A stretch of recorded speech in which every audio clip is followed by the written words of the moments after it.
What's up, y'all? I'm Dr. Lindsay Matthews Cantu. I'm your BIRTHFIT founder and CEO, and I want to give you a quick and easy rundown of a DRA assessment. All right, so if you're a coach or you're doing this on yourself, the first assessment you want to do postpartum, you can do this in pregnancy, but let's talk postpartum. The first assessment you want to do is having the woman lie supine with her knees bent, or the legs can be up supported on a block or a box or whatever. So what I mean by this is we're going to lay down. We're going to be in this position here. Now I'm going to roll up my shirt and I'm going to pull down my pants here because you want to cover as much ground as you can on the belly. Now, if you're a coach or a trainer or somebody, always ask permission to touch the woman and her belly. Now, I like to do about 3 fingers because I got smaller fingers, but you're going to be using the pads of your fingers. And I like to start up here on the rib cage. So first I'm looking at and like feeling, taking in an assessment of the tissue around the rib cage. Is there give? Is one side tighter or more sensitive than the other? Like on me, this side feels a little tighter. So I might just hang out here for a second, since I know. I'm gonna breathe in and exhale and just try to dig a little deeper, loosen that tissue up. And take another breath.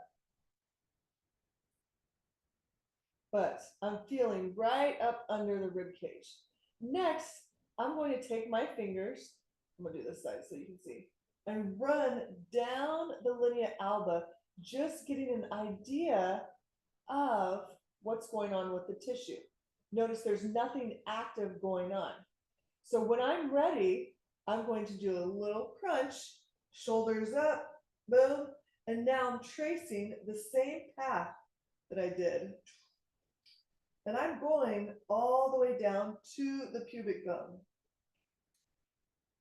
Do that if you're a coach as well and you've gotten permission. Now, what I'm feeling for, let's see if I can go a little, I'm gonna go on my side here. Y'all, we also assess in the sideline position, so this is good here. We're going all the way. And what I'm feeling for is, are the muscles active? Are they functional? Are they playing the game? Is there any depth going on? And then I'm looking at width. I'm 18 months postpartum right now. My DRA was not an issue. So once we're here, we've done the crunch, we felt it. Okay, what we're also looking for, I'll come up here, is we want, ideally, if the abs are approximating, we want that to happen from the top down, bottom up. So the last thing to approximate will be this area in and around the umbilicus. Now, if we're looking at our client and maybe they got, let's say a 1 finger depth, maybe 3 finger DRA with separation, okay, then we're going to start doing the basics. Again, we're going to pay attention to breath work. We always look at movement patterns, nourishment patterns, and mindset patterns. That's kind of the big picture on what we look at for core and pelvic floor within BIRTHFIT. So back to DRA, the quick and easy. Lie down supine, knees bent. First, feel the tissue, get an idea of what's going on, then feel it in that active crunch position, and then go to an alternative position. And I really like sideline on your elbow and on your knee, and be sure to do it on both sides.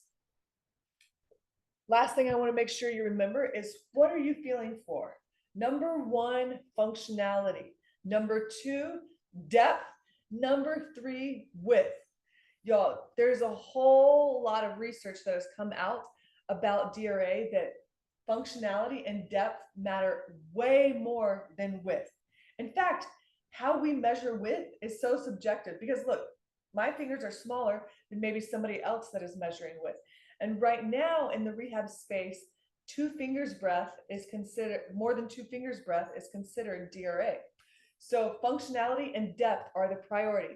If you want to dig deeper into this subject, listen to the BirthFit podcast with Diane Lee. She's a great physio out of Canada that's done a ton of research in the DRA world. Be sure to watch the other videos that we have on YouTube about diastasis.